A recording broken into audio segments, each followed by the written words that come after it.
Pessoal, tudo bem? A graça e a paz de Deus. Eu sou o pastor Giovanni e eu tenho uma palavra de Deus para o seu coração. Estamos aqui com a palavra de Deus, o Salmo 81, um lindo salmo, que tem muita coisa maravilhosa para ensinar ao nosso coração, né? E aqui é tremendo esse salmo, o salmo de número 81. Um salmo ao mestre do canto, segundo a melodia. Os Lagares, né? Um salmo de Asaf, o grande compositor, um grande homem de Deus, precioso, mestre de música de Davi no seu tabernáculo. E então vamos aprender quais são os princípios, os valores, os principais versículos, o que nós podemos aprender ao longo desse trecho maravilhoso da palavra de Deus. Um abraço para o Altemir Schmidt, Deus te abençoe, querido, que a graça e a paz do Senhor venha sobre você. Então vamos lá, vamos ler juntos aqui Salmo 81. Cantai de júbilo a Deus, força nossa, celebrai o Deus de Jacó. Salmodiai e fazei soar o tamboril, a suave harpa com saltério. Tocai a trombeta em festa de lua nova, na lua cheia, dia da nossa festa. É preceito para Israel, é prescrição do Deus de Jacó. Ele ordenou como lei a José, ao sair contra a terra do Egito. Ouço uma linguagem que eu não conhecera, livrei os seus ombros do peso, e suas mãos foram livres dos cestos. Clamastes na angústia e te livrei, e do recôndito do trovão eu te respondi, e te experimentei junto às águas de Meribá. Ouve, povo meu, quero exortar-te, ó Israel, se me escutastes, não haja no meio de ti Deus alheio, nem te prostres ante Deus estranho. Eu sou o Senhor, teu Deus, que te tirei da terra do Egito. Abre bem a tua boca e te encherei.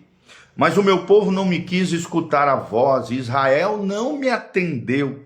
Assim deixei-o andar na teimosia do seu coração, e siga os seus próprios conselhos. Ah, se o meu povo me escutaste, se Israel andasse nos meus caminhos, eu de pronto lhe abateria o inimigo e deitaria mão contra os seus adversários. Os que o aborrecem ao Senhor se lhe submeteriam, e isto duraria para sempre. Para terminar, 16, eu o sustentaria com trigo mais fino e o saciaria com o mel que escorre da rocha. Olha que coisa linda, esse lindo trecho da palavra de Deus. São 16 versículos, Salmo 81. Ele, se pudéssemos dar um título, né, para esse salmo, seria a mensagem de Deus ao seu povo. A mensagem de Deus ao seu povo. E a grande pergunta é, será que nós temos escutado a mensagem de Deus através do livro dos Salmos, do Salmo aqui 81? Esse é um salmo tremendo, um salmo de adoração, e foi escrito por Asaf, o mestre de música de Davi. Evidentemente, para ser usado na festa de trombetas, uma das 5 principais festas em Israel, em conexão aqui com o Yom Kippur, que é o dia da purificação, o dia da expiação, e a festa do tabernáculo. Um grande teólogo americano, Derek Kidner, corrobora com esse pensamento quando diz que esse salmo poderoso não nos deixa qualquer dúvida quanto à sua natureza festiva, ou seja, é um salmo de festa, de natureza festiva. E pouca dúvida quanto à festa que estava destinada a acompanhar esse salmo, que era cantado, com toda probabilidade, na festa do tabernáculo, em comemoração à peregrinação de Israel pelo deserto, e incluía também uma leitura pública da lei do Senhor a cada 7 anos, segundo relata em Deuteronômio 31, versículo 10. Fato que também aparece explicitamente ecoado aqui nos versículos de 8 a 10. O propósito do salmo aqui é interpretar para o povo o significado das lições práticas das observâncias cerimoniais. Lembrando sempre que em Israel a observância das cerimônias, das festas de Israel, eram base da lei mosaica, faziam parte da religião hebraica. Nada é mais nocivo à religião do que observar certos rituais de forma corriqueira e mecânica, e era o que Deus não queria, pois muitas vezes o monumento pode tomar o lugar do movimento. O monumento pode tomar o lugar do movimento. O formalismo legalista pode ocupar o lugar da celebração festiva e a forma pode substituir a essência. É o que Deus não quer. Deus quer essência, Deus quer celebração festiva e Deus quer movimento do Espírito Santo no meio do seu povo. É interessante que essas festas de Israel apontavam para a expressão do amor e do poder de Deus pelo seu povo. E foram verdadeiramente monumentos levantados para testificar da bondade de Deus. Será que você tem desfrutado da bondade de Deus como povo de Deus, como filho de Deus? E é interessante que nessas ocasiões era tempo oportuno de relembrar os grandes feitos de Deus, ao mesmo tempo espalhar os tesouros da sua generosidade. Será que você tem espalhado os tesouros da generosidade de Deus? Será que você tem relembrado os grandes feitos de Deus na sua vida, na sua casa, na sua família, nos seus negócios, naquilo que Deus tem feito na sua vida? Então, primeiro momento aqui, nós vemos do versículo 1 ao versículo 5, uma convocação festiva. O autor, Asaf, do Salmo, faz uma convocação festiva ao povo de Deus. É como se um líder estivesse convocando uma reunião com o povo. É o que nós vemos no primeiro versículo. Os músicos, os sacerdotes, as trombetas, tudo isso envolvido nesse trecho tremendo. Em primeiro lugar, quando pensamos numa convocação festiva, vemos aqui uma celebração jubilosa no primeiro versículo. Cantai de júbilo a Deus, força nossa, celebrai ao Deus de Jacó. Num segundo momento, no versículo 2, vemos uma celebração instrumental, instrumentos entrando em ação. Salmodiai, fazei soar o tamboril, a suave harpa, com o saltério, ou seja, vozes e instrumentos exaltam a Deus. A música em si não é o que Deus requer, mas uma música cantada e orquestrada que vem de Deus e volta para Deus é a origem, o destino da verdadeira adoração ao coração de Deus. É interessante, né? Purkeson, um grande teólogo, ele diz que uma música alegre, tanto com cântico quanto com instrumento, deve caracterizar a adoração ao Senhor. Em terceiro lugar, nós vemos aqui, dentro dessa convocação, uma celebração ordenada no versículo de 3 a 5. Uma celebração que tinha ordem, que tinha liturgia. Quando a Bíblia diz, tocai a trombeta na festa da lua nova, na lua cheia, dia da nossa festa, é preceito para Israel, é prescrição de Deus. De Jacó ele a ordenou como lei a José ao sair contra a terra do Egito. Ouço uma linguagem que eu não conhecia. E aqui é interessante que a nação de Israel é chamada de Jacó, de Israel e de José, né? Que são membros dos patriarcas de Israel. Jacó constitui a sua família. José preservou a vida dessa família lá no Egito. E Deus chamou Jacó de Israel, um príncipe de Deus. Então, é interessante. Quando se refere aqui à lua nova, é um indício do 7º mês, que era o clímax do ano festivo em Israel, e era anunciado um sonido dessa trombeta lá em Levíticos 23. Vemos que no primeiro dia era soada uma trombeta para avisar o povo desse momento solene. O dia da expiação, do 15º, isto é, da lua cheia, começava-se então a festa dos tabernáculos, descrita em Levíticos, versículo 23 a 34, tá? No final, aqui nos versículos 6 e 7, vemos um segundo ponto, uma libertação grandiosa.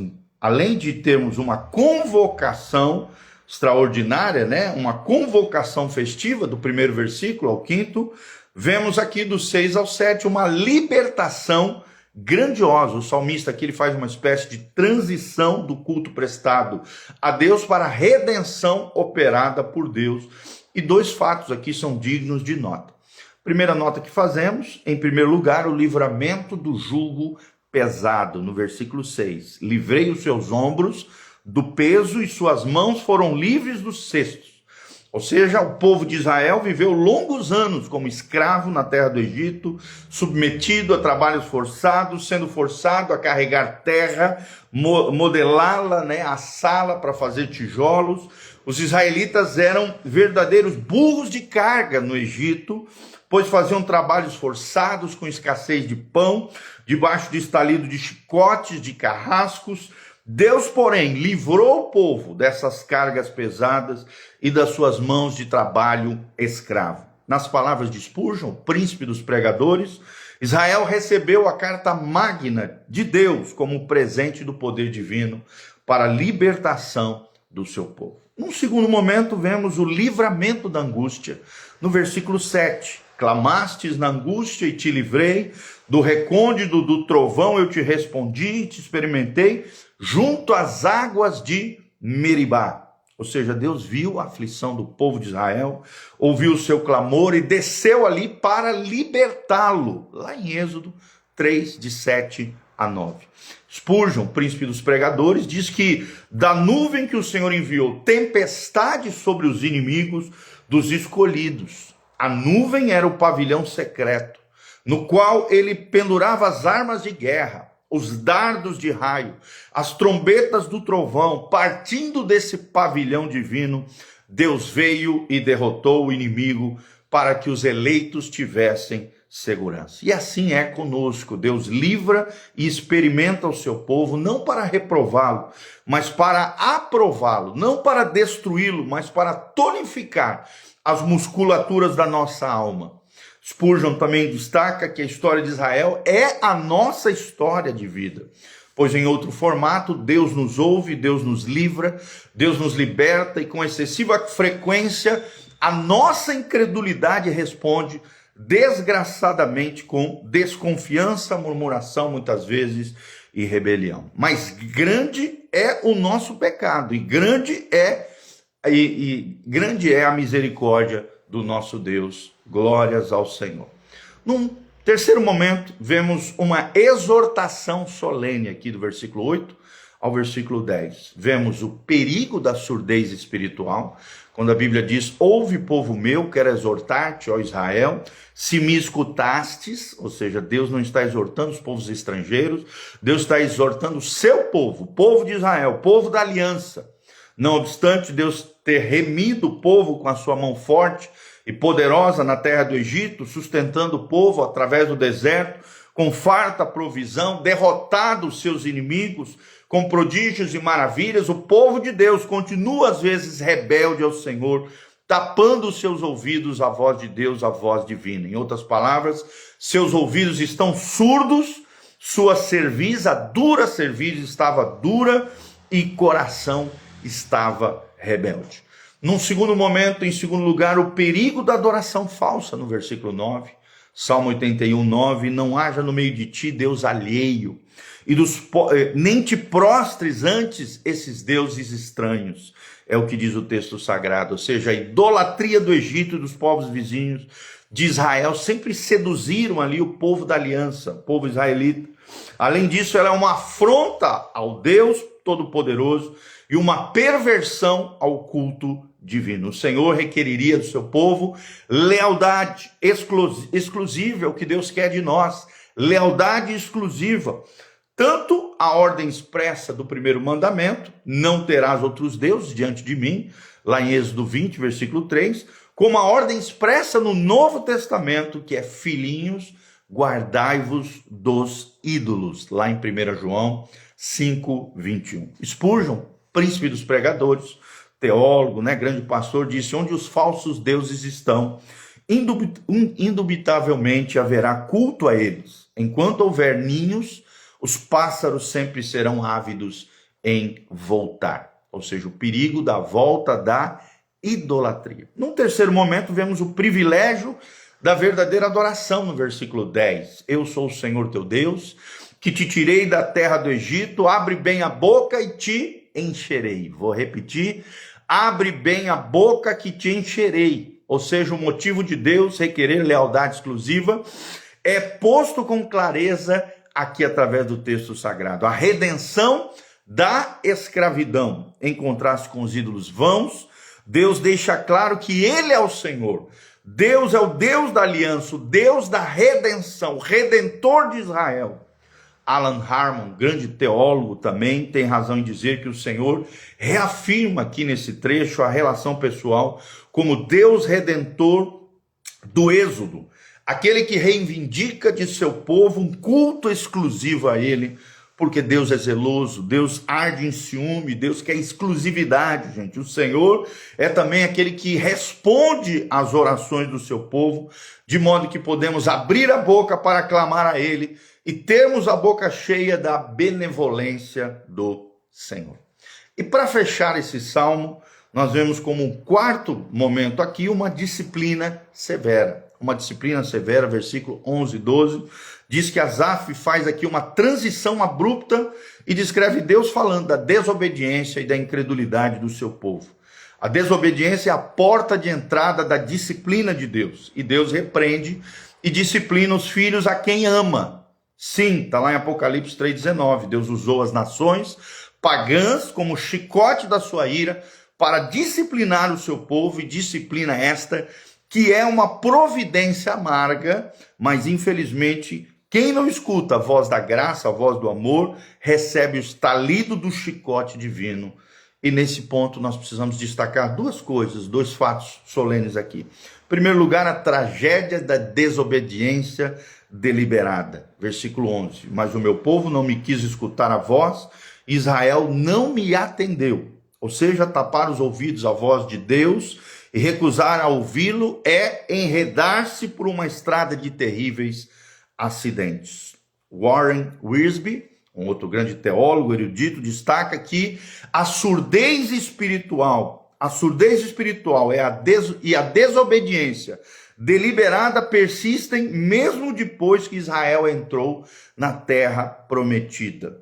Ou seja, nas palavras também do príncipe dos pregadores Spurgeon, as advertências divinas foram rejeitadas, as promessas foram esquecidas, os preceitos desconsiderados, embora a voz divina propusesse só o que era bom ao povo de Israel, e em inigualável escala de liberalidade eles se desviaram de Deus. Num segundo momento, vemos aqui a tragédia de receber o que se deseja. No Salmo 81, 12.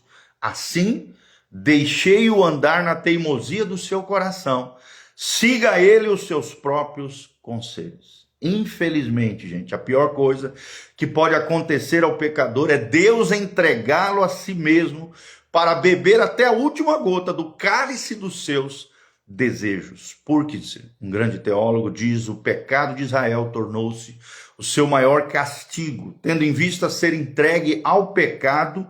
Isso é pior do que ser entregue a Satanás para a destruição da carne, a fim de que o espírito seja salvo, como menciona Paulo. Pois o pecado é o fruto da ira divina para a condenação da alma. Olha o que diz Spurgeon, príncipe dos pregadores, ele diz, não há punição mais justa ou mais severa que esta. Se os homens não se controlarem, mas incessantemente saírem em disparada e recusarem a obedecer, quem se importará se as rédeas estão no pescoço ou se foram soltas para executar a própria destruição? É o que ele pergunta. E na resposta ele diz, melhor seria sermos lançados aos leões do que sermos entregues às concupiscências do nosso coração. Vou repetir para ficar bem claro aqui no teu coração. Melhor seria sermos lançados aos leões do que sermos entregues às concupiscências do nosso próprio coração. E o último ponto, o quinto ponto, uma promessa gloriosa, né? O salmista sempre termina de forma extraordinária, gloriosa. Asaf aqui conclui esse lindo salmo mostrando quão diferente a história de Israel poderia ter sido. E então passa a falar das gloriosas promessas divinas no caso de haver obediência. Se houver obediência, as promessas divinas se realizarão na nossa vida. Aqui vemos, segundo Pirkser, aqui vemos o contraste entre aquilo que foi e o que poderia ter sido. A diferença estava toda na questão da obediência. Obediência. Será que você é uma pessoa obediente a Deus? Está lá em Deuteronômio 28, 15, né? Levíticos 26, 17 a 20, Levíticos 27, 31, se o meu povo tivesse obedecido, o Senhor teria cumprido as promessas da sua aliança e o teria abençoado com proteção e provisão. Quando desobedecemos ao Senhor, não apenas sentimos a dor da sua disciplina, como também perdemos as bênçãos que ele tanto deseja nos dar. O Senhor tirou água da rocha para Israel, mas estava preparado para tirar mel da rocha para lhes dar. É o que diz Deuteronômio 32, versículo 13. Deus envia o maná do céu, mas teria lhe dado o mais fino trigo, representando aqui coisas tremendas através desse texto divino. Em primeiro lugar, queremos destacar a vitória sobre o inimigo. Versículo 13 e 14. Ah, se o meu povo escutasse, e se Israel andasse nos meus caminhos, eu de pronto lhes abateria o inimigo e deitaria a mão contra os seus adversários. Ou seja, o amor de Deus se expressa em dolores pesares aqui pelo pecado e castigo de Israel. Tais foram os lamentos de Jesus sobre Jerusalém. Quando Jesus estava chegando em Jerusalém, ele diz: ai de vós, Jerusalém, né? Se soubesse quem está adentrando no meio de vós. Então resta claro afirmar que a vitória do povo de Deus sobre seus inimigos não procede de sua própria força ou destreza, mas da intervenção soberana e sobrenatural de Deus na história do seu povo. Num segundo momento, vemos aqui a liderança perpétua de Deus, um Deus que age na história. A Bíblia diz no versículo 15, Salmo 81, os que aborrecem ao Senhor se lhe submeteriam e isto duraria para sempre. Olha o desejo de aliança de Deus, de aliança eterna. Se Israel obedecesse os princípios da aliança divina, Deus os conduziria em triunfo, livraria Israel das intempéries e dos seus inimigos. O próprio Deus faria o seu povo um destacado líder entre as nações. Esse sempre foi o desejo de Deus para Israel. Liderar as nações, separar uma semente santa pela qual o Messias viria para abençoar todas as nações. Spurgeon, o príncipe dos pregadores, ele nos diz o seguinte: os nossos inimigos encontram as mais poderosas armas contra nós nos arsenais das nossas transgressões. Nunca poderiam nos abater se não nos abatêssemos primeiro. O pecado tira do homem a armadura e o deixa exposto ao inimigo. 10.000 males que nos afligem agora já teriam sido expulsos para bem longe de nós, caso tivéssemos sido mais zelosos em santidade em nosso andar com Deus e nas nossas relações com Deus e com as pessoas. Temos de levar em conta não só o que o pecado tira das nossas bênçãos, mas sim o que impede que ganhemos da parte do Senhor. E no terceiro momento aqui, vemos uma provisão abundante de Deus no último versículo do Salmo 81, 16. Eu o sustentaria com o trigo mais fino e o saciaria com o mel que escorre da rocha. Vemos aqui vitória, liderança, provisão divina, são promessas de Deus, aqueles que obedecem a Deus. Alan Harmon, um grande teólogo, erudito, diz que a promessa é feita em termos de, conforme ecoa lá em Deuteronômio 32, 13. E em linguagem que fala de provisão sobrenatural para as nossas necessidades. No Novo Testamento, a promessa vai ainda além. Os crentes têm a certeza, conforme Filipenses 4,19, que Deus satisfará todas as nossas necessidades segundo suas gloriosas riquezas em Cristo. Filipenses 4,19. Nessa mesma toada, Derek Kiner, também outro grande teólogo, diz que o Salmo termina com uma forte lembrança da graça e dos recursos de Deus para nós. Aquele em quem Israel não quer colocar a sua confiança não é mesquinho nem incapaz, pois ele dá o melhor e traz doçura daquilo que era agreste, amedrontador, totalmente sem futuro.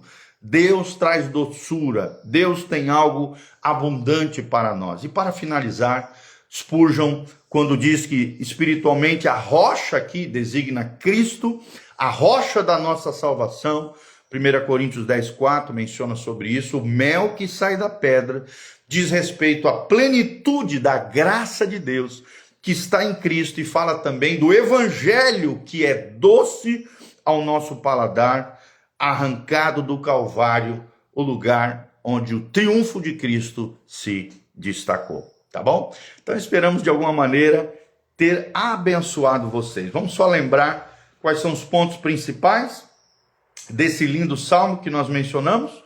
Começa então com uma convocação festiva no versículo 1 ao versículo 5. Depois, logo em seguida, nós vemos em segundo momento, uma libertação grandiosa. Uma libertação grandiosa é o segundo ponto, do versículo 6 ao versículo 7. Depois vemos em terceiro lugar uma exortação solene, do versículo 8 ao versículo 10. Vemos em quarto lugar uma disciplina severa de Deus, versículos 11 e versículo 12. E para terminar, o salmista fecha com uma promessa gloriosa, é o quinto ponto, uma promessa gloriosa, do versículos 13 ao versículo 16. Que Deus abençoe sua vida, sua casa, sua família. Quero mandar um abraço para a Gi Bordinhão, a Cris Zimmermann Oliveira, minha prima querida, Deus te abençoe, preciosa. A Valdineia Nunes, a Emma Guazelli, o Márcio Caires, que está aqui, a Ellen, a Libda Nunes, o Altemir Schmidt, todos os nossos queridos irmãos estão aqui. Deus vos abençoe, louvado seja o nome do Senhor. Aqui no link de descrição tem todas as informações de como você pode contribuir conosco, nos ajudar nesse ministério, exercendo generosidade. Desde já nós agradecemos o carinho, o afeto, o amor dos irmãos, por estarem conectados conosco. Aperta no aviãozinho, compartilhe com outras pessoas, que Deus te use poderosamente, usando esse vídeo para abençoar, às vezes, o coração de alguém que precisa ouvir esse salmo, o salmo de número 81, uma mensagem poderosa de Deus ao seu povo, uma mensagem de Deus ao seu povo, uma mensagem de Deus aos nossos corações. Deixe também os seus comentários abaixo, dê um joinha, aperta no sininho, você que está nos assistindo pelo YouTube, clica aqui embaixo e siga o nosso canal, não se esqueça de seguir o nosso canal e compartilhar ao máximo de pessoas, em nome de Jesus. Eu quero terminar orando pela sua vida. Eu sou o pastor Giovani, nosso ministério se chama Igreja Casa na Rocha e o nosso site é casanarrocha.com. Lá você vai ter artigos, vídeos, áudios,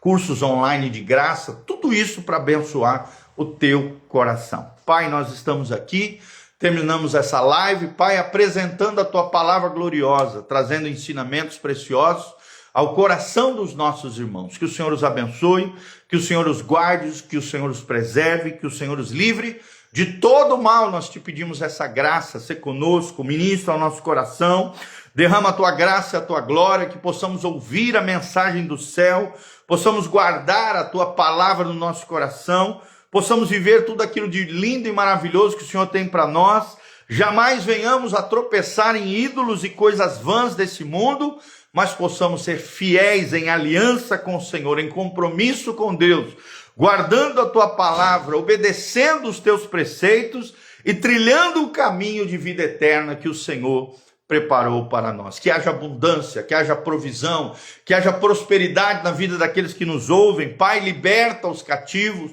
cura os enfermos, sara os feridos, restaura o teu povo e manifesta a tua graça e o teu poder sobre eles. É o que nós te pedimos de todo o coração, para o louvor e glória do teu nome, em o nome de Jesus. Amém e amém.